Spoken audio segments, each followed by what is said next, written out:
Hello viewers, welcome to our channel. నేను మీ Charan Parimi. Kolkata RG Kar medical college ఇష్యూలో రోజు రోజుకి అనేక సంచలనమైన విషయాలు వస్తున్నాయి. సిబిఐ తను దర్యాప్తు పూర్తి చేసి ఒక్కొక్క విషయాన్ని కోర్టుకి సమర్పిస్తూ వస్తుంది. ఇప్పటిదాకా కోర్టుకి 2 సార్లు సమర్పించిన ఆధారాలతో కోర్టు సాటిస్ఫై కాలేదు. మళ్ళీ మీరు కొత్త దర్యాప్తు రిపోర్టు తయారు చేసుకొని రండి, న్యూ స్టేటస్ రిపోర్ట్ మాకు సమర్పించండి అని చెప్పేసి కోర్టు సిబిఐకి చెప్పడం జరిగింది. దాంతో సిబిఐ మళ్ళీ కొత్తగా న్యూ స్టేటస్ రిపోర్ట్ తీసుకొచ్చింది. ఈ రిపోర్ట్ ఇంకా సంచలనంగా మారింది. ఆల్రెడీ ఆధారాలు మాఫీ చేయడానికి, ఆధారాలన్నీ తుడి చేయడానికి ప్రయత్నిస్తున్నారు. ఎవిడెన్సెస్ లేకుండా చేయడానికి ఈ కాలేజీలో కుట్ర జరుగుతుందని అందరూ ఏవైతే మాట్లాడుతూ వచ్చారో దానికి సంబంధించిన అన్ని ఆధారాలతోటి ఇప్పుడు సిబిఐ సమర్పించింది. మొత్తానికి ఆ ఎవిడెన్సెస్ అన్నీ తుడిచిపెట్టేశారనే దానికి ఒక క్లారిటీ అయితే వచ్చింది. సో ఇందులో police officer Abhijit Mandal, so ఆయన పేరు ఇప్పుడు ప్రముఖంగా వినిపించి సిబిఐ ఆయన అరెస్ట్ చేసింది. ఈ అభిజిత్ మండల్ ఎవరు, ఆయన ఏ విధంగా ఈ కేసులో ఇరుక్కున్నాడు, అసలు ఏం జరిగింది అని చూస్తే అసలైన సూత్రధారిగా ఆయనే కనబడుతున్నాడు. మొత్తం సందీప్ ఘోష్ ప్రిన్సిపాల్ ఎవరైతే ఉన్నారో ఆయన చెప్పినట్టే నేను చేశాను, ఈ కేసులో ప్రతిదీ కూడా ఆయన చెప్పిన ఆదేశాల ప్రకారమే నడుచుకుంటూ వెళ్ళానని చెప్పేసి సంచలనమైన వ్యాఖ్యలు చేశాడు అభిజిత్ మండల్. సో ఇది పెద్ద సంచలనంగా మారింది. అసలు సందీప్ ఘోష్ ఏం చెప్పాడు, అభిజిత్ ఏం చేశారు, ఇది ఇప్పుడు ఇంట్రెస్టింగ్ టాపిక్. సిబిఐ కోర్టుకు సమర్పించిన విషయాల్లో అనేక విషయాలు దీంట్లో పొందుపరిచారనమాట.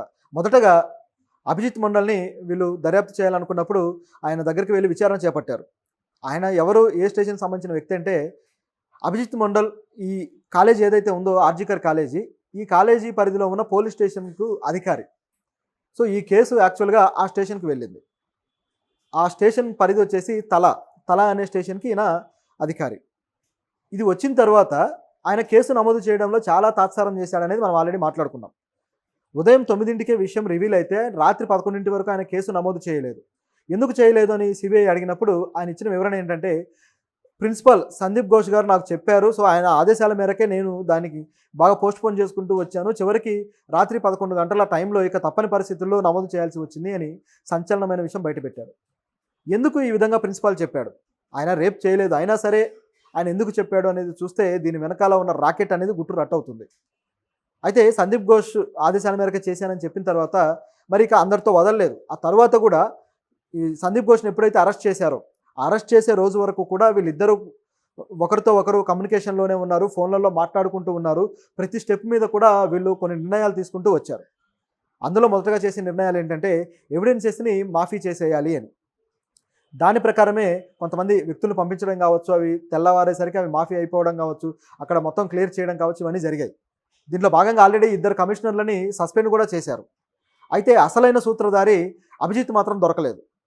చివరికి ఇదంతా కూడా తీగలాగితే డొంక కదిలి ఇప్పుడు అభిజిత్తే చేశాడనే దానికి వచ్చిందన్నమాట.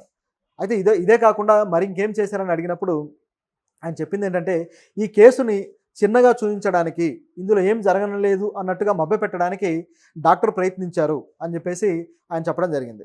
ఎందుకంటే తల్లిదండ్రులకు ఫోన్ చేసినప్పుడు కూడా ఆత్మహత్య చేసుకుందని చెప్పడము, తర్వాత వాళ్ళు వచ్చినప్పుడు బాడీని వాళ్ళకి అప్పగించకపోవడం, ఇవన్నీ జరిగాయనేది మనం చూసాం. అభిజిత్కి అలాగే ప్రిన్సిపాల్కి ఉన్న అనుబంధం అనేది క్లియర్ అయిపోయింది. ఇదొక వైపు సాగుతూ ఉండగా మరొక వ్యక్తిని కూడా వీళ్ళు ఇంటరాగేట్ చేశారు. ఇందులో కూడా కొన్ని విషయాలు బయటకు వచ్చాయి. ఆ వ్యక్తి ఎవరై అంటే టీఎంసీ ఎమ్మెల్యే, ఒక ఎమ్మెల్యేని ఇంటరాగేట్ చేయడం జరిగింది. ఆయన సుదీప్తో రాయ్. ఈయన ఈ హాస్పిటల్కి సంబంధించిన రోగుల బాగోగులకు సంబంధించి ఒక కమిటీ ఉంది, ఆ కమిటీకి ఆయన చైర్మన్. అందువల్ల ఆయన డైరెక్ట్గా ఆయన నివాసానికి వెళ్ళి ఇంటరాగేషన్ చేయడం జరిగింది. సో ఇందులో భాగంగా సుదీప్తో రాయ్ కూడా అనేక సంచలనమైన విషయాలు బయటపెట్టాడు. అందులో ఒక విషయం ఏంటంటే, ఈ కేసుకు సంబంధించిన ప్రతి దర్యాప్తులోనూ నేను మీకు సహకరిస్తాను, మీకు ఏ ఎవిడెన్స్ కావాలన్నా నేను ఇస్తాను అని ఆయన చెప్పడం జరిగింది. ఆయన చెప్పడం అయితే చెప్పాడు, కానీ చూస్తే ఇక్కడ ఎవిడెన్సెస్ అన్నీ కూడా మొత్తం కొలాప్స్ అయి ఉన్నాయి. సో ఈ కమిటీకి సంబంధించిన ఎవరైతే అన్ని పట్టించుకోవాల్సిన వ్యక్తి ఉన్నారో ఆయనే ఇప్పటిదాకా బయటికి రాలేదు. ఇప్పుడు సిబిఐ వెతుక్కుంటూ వెళ్ళి ఆయన ఇంటికి వెళ్తే ఇప్పుడు ఆయన ఆన్సర్ ఇస్తున్నారు. సో టీఎంసీ దీంట్లో ఎలా పనిచేస్తుంది అనే దానికి ఇది ఒక ఉదాహరణ. టీఎంసీ మంత్రులు కావచ్చు, ఎమ్మెల్యేలు కావచ్చు, ఈ కేసు విషయంలో ఒక్కొక్కరు ఒక్కో వెర్షన్ చెబుతూ వచ్చారు. ఇంకా చెప్పాలంటే అసలు ఒక అమ్మాయి చనిపోతే దీనికి ఎందుకు ఇంత రాద్ధాంతం అన్న మంత్రులు కూడా ఉన్నారు. మమతా బెనర్జీ మీద ఎవరైనా వేలెత్తి చూపితే వాళ్ళ వేలు విరిచేస్తామన్న వాళ్ళు కూడా ఉన్నారు. చివరికి మమతా బెనర్జీ రాజీనామా చేయడానికి కూడా సిద్ధమని చెప్పి దిగొస్తే కూడా జూనియర్ డాక్టర్లు వెళ్ళి ఆవిడతోటి మంత్రాలు చేయడానికి ఇష్టపడలేదు. ఆ స్థాయిలో పోరాటం జరుగుతూ ఉంది. సో టీఎంసీ మీద ఆ స్థాయిలో వ్యతిరేకత ఉంది అనడానికి ఇది ఒక అంత ఎగ్జాంపుల్. ఇప్పుడు టీఎంసీ నుంచి ఒక నాయకుడు వచ్చి నేను మీకు సపోర్ట్ చేస్తానడం అనేది మంచి విషయం. సిబిఐ కూడా దాన్ని ఆహ్వానించింది. అలాగే మరిన్ని ఎవిడెన్సెస్ కలెక్ట్ చేయడానికి ప్రయత్నిస్తూ వస్తుందన్నమాట. దీంట్లో సిబిఐ కోర్టుకు చెప్పిన విషయం ఏంటంటే, ఎవిడెన్సెస్ని దాదాపు పూర్తి స్థాయిలో కొలాప్స్ చేసేశారు, నాశనం చేశారు. దీంట్లో ప్రధాన సూత్రధారులు ఎవరైతే ఉన్నారో అభిజిత్ మండల్ కావచ్చు, అదేవిధంగా ప్రిన్సిపాల్ కావచ్చు, వీళ్ళిద్దరు కీలక పాత్రధారులు అని చెప్పేసి సిబిఐ అయితే న్యూ స్టేటస్ రిపోర్ట్లో పొందుపరచడం జరిగింది. ఇప్పుడు కోర్టు దాని విషయంలో ఎటువంటి విచారణ చేయబోతుంది అనేది ఇప్పుడు మనకు ఆసక్తికరంగా ఉంటే, మరోవైపు చూస్తే మమతా బెనర్జీ గారు ఒక మెట్టు కిందికి దిగిన ఈ జూనియర్ డాక్టర్లు కనీసం ఆవిడ్ని ఈ మంతనాలు చేయడం కావచ్చు, వాళ్ళ డిమాండ్లు ఆవిడ ముందు పెట్టడం కావచ్చు, ఇటువంటివి ఏవి చేయలేదు. దాంతో మమతా బెనర్జీ గారు ఇక బాగా ఫ్రస్ట్రేషన్కి గురయ్యారు. ఆల్రెడీ ఆవిడ నిన్న డైరెక్ట్ వాళ్ళు ఎక్కడైతే నిరసన తెలియజేస్తున్నారో ఆ నిరసనలు తెలియజేసే దగ్గరికి వచ్చేశారు. అక్కడికి వచ్చి ఆవిడ నేను డైరెక్ట్గా మీకోసమే వచ్చాను, నేను మీ దగ్గరికి సీఎంగా రాలేదు, మీ సోదరిగా వచ్చాను అని చెప్పి వాళ్ళ దగ్గర ఉన్న ఏవైతే డిమాండ్లు ఉన్నాయో వాటిని వినడం జరిగింది. అంటే ఆవిడ కూడా పరిస్థితి అర్థమైంది, మనం ఇంకా సీఎం లాగా బిహేవ్ చేస్తే కుదరదు అని. మొత్తానికి అక్కడ డిమాండ్లు అయితే విన్నారు. అయినా సరే ఇంకా వీళ్ళ మధ్య సయోధ్య అయితే కుదరలేదు. చివరిసారిగా మీకు ఒక ఆప్షన్ ఇస్తున్నా, మీరు వచ్చి మీ విధుల్లో జాయిన్ అవ్వండి, ఇక్కడ రోగులకు ప్రమాదకరంగా ఉంది పరిస్థితి అని చెప్పేసి ఆవిడ చెప్పడం జరిగింది. సో ఇప్పుడు జూనియర్ డాక్టర్లు ఏం చేస్తారనేది ఒక ప్రశ్న అయితే, ఈ కేసులో వస్తున్న ఈ సంచలనమైన విషయాల వల్ల వీళ్ళు ఇప్పటికప్పుడే ఈ నిరసనని ముగిస్తారు అని అనిపించడం లేదు. ఎందుకంటే రోజుకో కొత్త వ్యక్తి పేరు బయటకు వస్తుంది, రోజుకో కొత్త వ్యక్తి ఈ కేసులో ఉన్నారు అని చెప్పేసి సాక్ష్యాధారాలతో సహా సిబిఐ బయట పెడుతుంది. ఇటువంటి తరుణంలో వీళ్ళు సమ్మె విరమిస్తే ఒక్కసారిగా ఇది ఆగిపోయే పరిస్థితి ఉంది. సిబిఐ దర్యాప్తు కూడా స్లో అయ్యే పరిస్థితి ఉంది. సో ఇవన్నీ గమనించి చూస్తే ఈ నిరసన ఇప్పట్లో ఆగకపోవడమే మంచిదని కూడా మనకు అనిపిస్తుంది. ఇంకా చెప్పాలంటే మమత రాజీనామా చేసి మళ్ళీ మధ్యంతర ఎలక్షన్లకు వెళ్ళాలా అనే ప్రశ్న కూడా వస్తుంది. సో ఏం జరుగుతుందనేది చూడాలి. సిబిఐ మాత్రం ఈ పనిలో కొద్దిగా ముందడుగు వేసింది. ఎందుకంటే మొన్నటిదాకా సిబిఐ కూడా ఆధారాలు మాకు దొరకలేదు, సందీప్ రాయ్ ఏం చెప్తున్నాడో మాకు అర్థం కావట్లేదు, ఇట్లా రకరకాలుగా చెబుతూ వచ్చారు. సో ఈ విధంగా చెబుతూ ఉండగా మొత్తానికి గట్టిగా ముట్టికాయలు వేయడంతో ఇక లాభం లేదని చెప్పేసి ఎవిడెన్సెస్ కోసం ఇంకాస్త ప్రయత్నించారు. చివరికి మరికొన్ని పేర్లు బయటకు తీసుకొచ్చారు.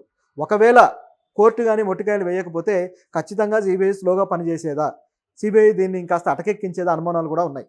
ఎందుకు ఇటువంటి అనుమానాలు వస్తున్నాయంటే, సిబిఐ ఇప్పటిదాకా కేంద్ర ప్రభుత్వం పరిధిలో పనిచేస్తూ వచ్చింది. సిబిఐ మీద కూడా మమతా బెనర్జీ గారు అనేక ఆరోపణలు చేశారు. సిబిఐ సరిగా పనిచేయట్లేదు, సిబిఐ తలుచుకుంటే వాళ్ళకు ఉరిశిక్షలు వేయొచ్చు కదా, సిబిఐ ఎవిడెన్సెస్ అన్ని నాశనం చేస్తుందని చెప్పేసి వాళ్ళ మీద ఆరోపణలు చేస్తూ వచ్చారు. మరోవైపు సిబిఐ కూడా మమతా బెనర్జీని కార్నర్ చేయడానికి ఆ ప్రభుత్వానికి సంబంధించిన మంత్రుల మీదనే టార్గెట్ చేసి వాళ్ళని ఇంట్రాగేట్ చేయడం ఇటువంటివి చేస్తూ వచ్చింది. సో వీళ్ళిద్దరి మధ్య ఒక పొలిటికల్ వార్ లాంటిది తయారైంది. ఈ కోణంలో కేంద్ర ప్రభుత్వంతో ఏదైనా లాలూచీ పడ్డారా మమతా బెనర్జీ గారు, కాబట్టే ఈ కేసు స్లో అయిందా అనే అనుమానాలు కూడా వచ్చాయి. అయితే బెంగాల్లో ఉన్న బీజేపీ నాయకులు గట్టిగానే మాట్లాడుతూ వస్తున్నారు. గట్టిగా తాము ఎవరైతే ఎవిడెన్సెస్ కలెక్ట్ చేశారో సిబిఐకి మద్దతు తెలుపుతున్నారో, అదేవిధంగా టీఎంసీకి తమ వైపు నుంచి కౌంటర్లు కూడా ఇస్తూ ఉన్నారు. కానీ ఇక్కడ సిబిఐ టీఎంసీ మధ్య మాత్రం ఒక విధమైన పరిస్థితి ఏర్పడింది. ప్రభుత్వానికి కూడా కోర్టు గడ్డిపెట్టింది, ప్రభుత్వం సరిగ్గా పనిచేయట్లేదు అని చెప్పేసి. మమతా బెనర్జీ గారు ఈ కేసు విషయంలో ఎందుకని ఆవిడ ఇటువంటి రోడ్డు మీదకి వచ్చి ఇలాంటి వ్యాఖ్యలు చేయడాలు కావచ్చు, ఇవన్నీ ఎందుకు చేస్తున్నారని చెప్పేసి మమతా బెనర్జీ గారు కూడా కోర్టు ప్రశ్నించింది. కాబట్టి ఇది తీవ్ర స్థాయిలో వెళ్ళిన అంశం ఇది. కాబట్టి ఏం జరుగుతుందనేది మనం ఆసక్తికరంగా ఉంది, చూద్దాం. దీంతో పాటు మరికొన్ని పేర్లు కూడా బయటకు వస్తాయేమో అనే డౌట్ అయితే ఉంది. ఎందుకంటే ఈ పోలీస్ ఆఫీసర్ ఎవరైతే ఉన్నారో, ఈ ఆఫీసరు ఈ ముఖ్యంగా నిందితుడు సంజయ్ రాయ్కి బాగా దగ్గర సంబంధాలు ఉన్న వ్యక్తి అనేది మనం గతంలోనే మాట్లాడుకున్నాం.